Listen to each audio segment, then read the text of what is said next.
जैसे चार चीजें हमारे द्वारा कभी भी जमीन भूमि का स्पर्श ना करें, अगर चार चीजें हमारे द्वारा भूमि का स्पर्श करती हैं तो हमें दोष लगता है। कौन कौन सी, आप ध्यान दे लेना।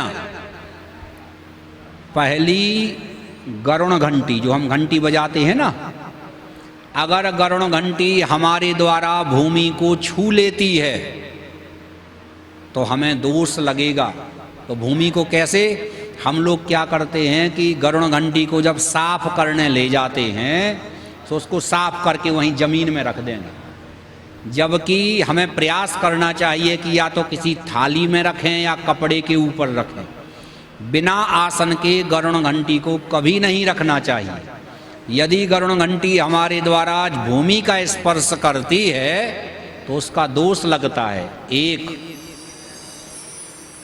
दूसरा, शंख, जो शंख होता है जो भगवान के सामने दो प्रकार से रखा जाता है, या तो बजाने के लिए या भगवान को जल चढ़ाने के लिए।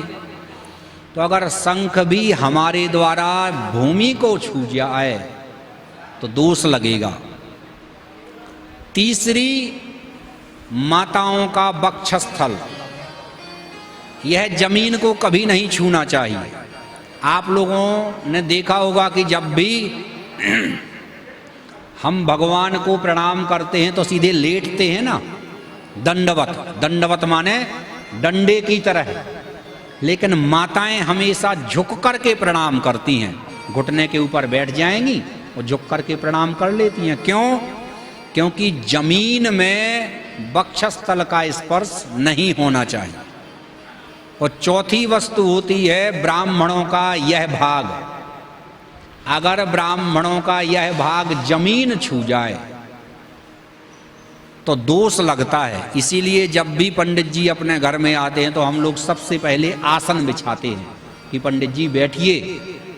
तो अगर ये चार वस्तुएं हमारे द्वारा जमीन छूती हैं तो दोष लगता है। तो हमें ध्यान रखना चाहिए कि हमें क्या करना है, क्या नहीं करना।